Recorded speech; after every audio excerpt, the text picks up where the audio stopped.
welcome to CrossViewRadio, a podcast for Wayne County. I'm John Marino, pastor of CrossView Church in Moorville. We exist to glorify God by exalting Christ and magnifying the gospel for the joy of all nations. Well, one of the themes that I've talked about from time to time is the idea that all of us as Christians are living in this present cultural moment, and that the consequence of this reality is that we frequently embrace and accept cultural assumptions without any critical thinking.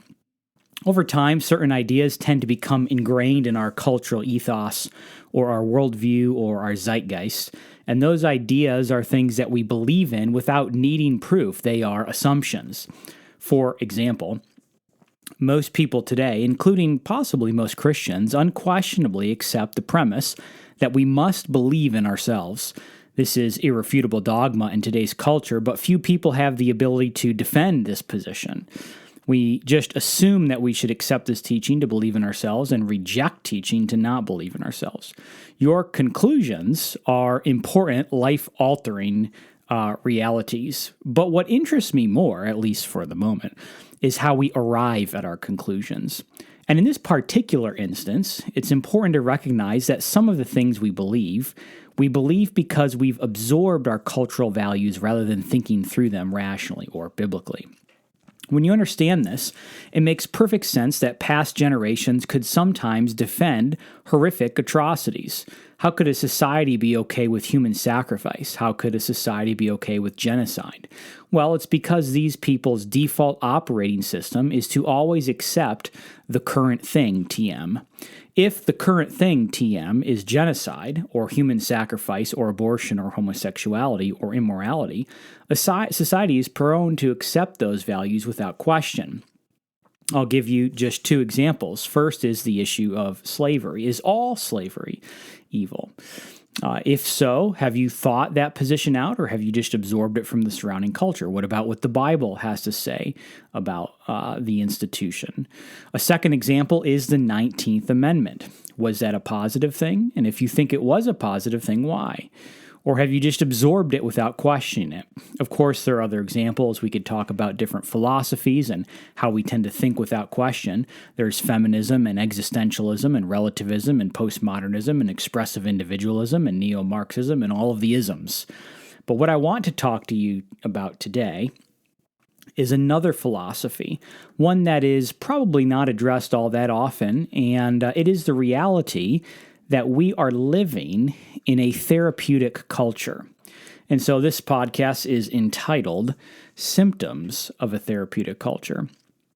Let's begin how we ought, and that is with a definition. We'll define a therapeutic culture by describing its attributes or its traits.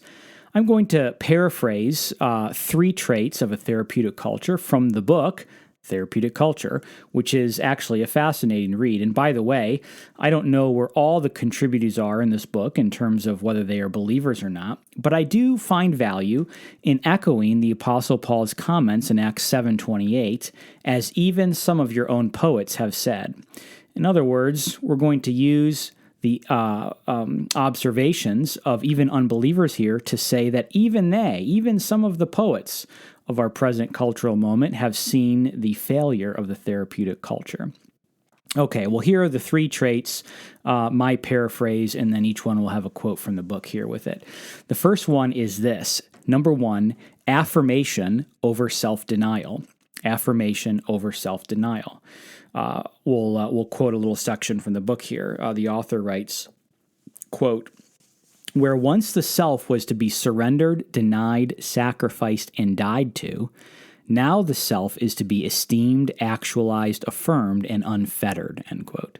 That's the first attribute of a therapeutic culture. Second one is feelings over truth. Feelings over truth. We read here, quote, "To fail to express is to be in denial or to be dishonest. In this sense, the very notion of honesty is redefined because the basis for honesty becomes one's willingness to be in touch with and to express one's feelings," end quote. And then the third attribute is therapy over religion.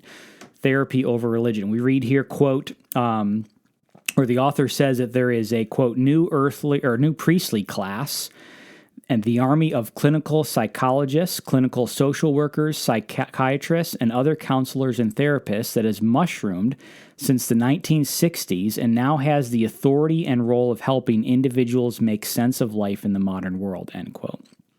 Now, I'm going to add a fourth attribute. This is going to be my own contribution here. But the fourth attribute of a therapeutic culture is that there is a deep suspicion of all authority and a love for individualism. A therapeutic culture, then, is a culture where the emotional feelings and perceived well-being of the individual are valued above all else. And we have a whole system and network of professionals who are taught to coddle that disposition.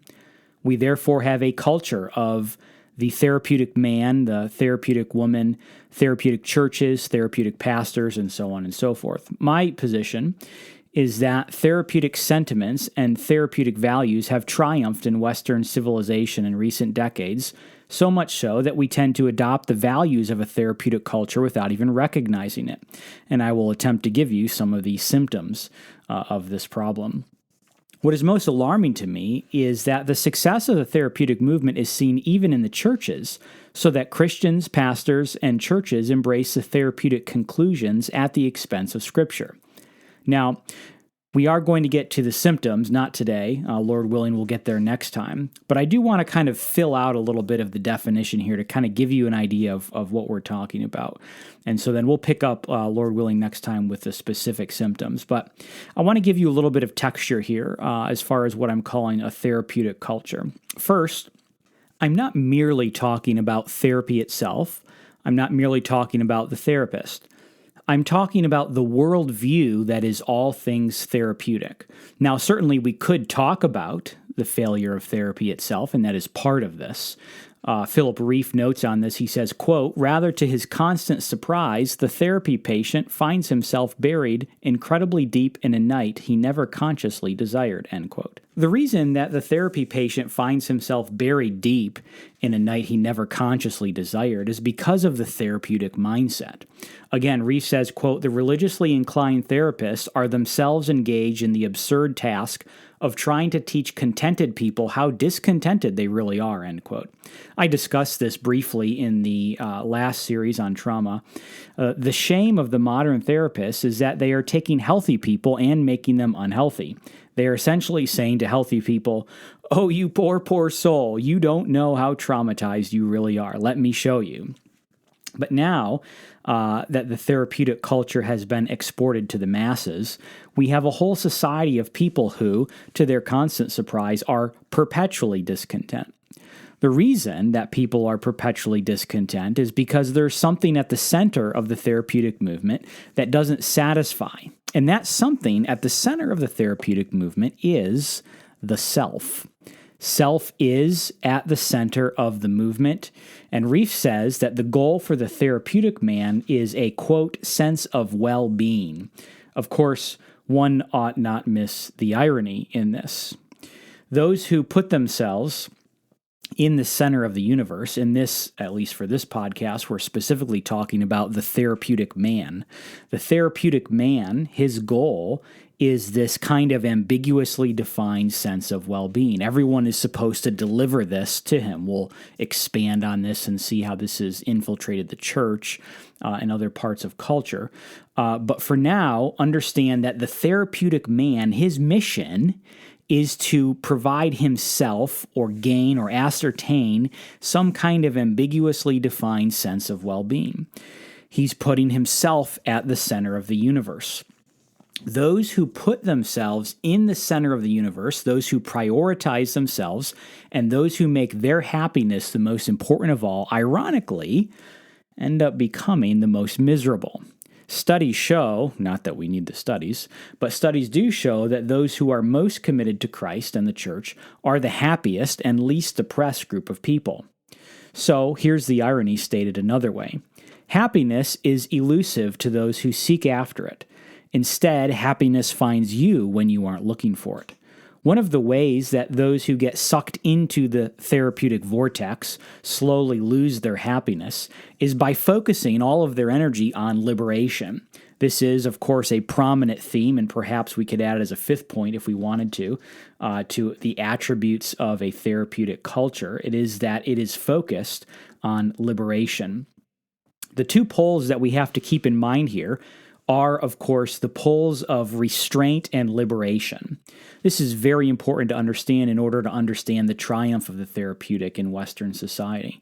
Past generations were interested very much in what restrained them, or what bridled their passions. For Christians, the Bible is our authority, and it tells us how to restrain ourselves. We are not permitted to act out on all of our passions. We have to implement self-control and discipline. We have an outside authority that tells us how we are to conduct our lives. In Plato's Gorgias, he presents the argument of a man named Callicles who argued against self-control. Callicles said this, quote, "A man who is going to live a full life must allow his desires to become as mighty as they may be and never repress them. When his passions have come to full maturity, he must be able to serve them through his courage and intelligence and gratify every fleeting desire as it comes into his heart." End quote. Christianity says that if you have a desire to be lazy and a glutton, you are to deny these desires, exercise restraint, and live against your desires. Callicles disagrees, suggesting that we ought never restrain our desires, but to let them express themselves in full. This, of course, is the position of the therapeutic man. The therapeutic man is not defined by restraint, but by liberation. Liberation is perceived to be superior to restraint. Therapeutic cultures are interested in discarding all of the old sacred orders that managed our behavior. In fact, the therapeutic man sees self-control as immoral because it prevents you from being true to yourself. In therapeutic culture, truth doesn't mean what it does for Christians. Truth means that you are to express yourself as you are with no restraint. You must be true to yourself. Those who are under the spell of the therapeutic will often talk about Christianity as stifling, restraining, controlling, manipulative. The bikini is a symbolic representation of this transformation, since it represents both literally and figuratively a casting off of former restraints. Formerly, our culture was limiting, restraining, archaic, and now there is the sexual liberation of being free to express yourself however you want to. This is, of course, at the heart of the therapeutic. Those Christians persuaded by the therapeutic incantations of our day must come to grips with the reality that they are opposed to Christ himself, since Christ said in Mark 8:34, "If anyone would come after me, let him deny himself." Of course, there's more to the therapeutic culture that clashes with Christianity than that, but this will suffice for now. I don't know how many episodes I'll do on this topic yet. I'm currently working through the symptoms of a therapeutic culture, and we'll begin to expound on that, Lord willing, next week. But for now, remember these 4 attributes of a therapeutic culture. Number 1, affirmation over self-denial. Number 2, feelings over truth. Number 3, therapy over religion. And my personal contribution, number 4, individualism over authority. Thanks for listening to CrossView Radio. I'm John Marino, pastor of CrossView Church in Orville. We meet Sundays at 9 a.m. To find out more about CrossView Church, visit us online at crossvieworville.com.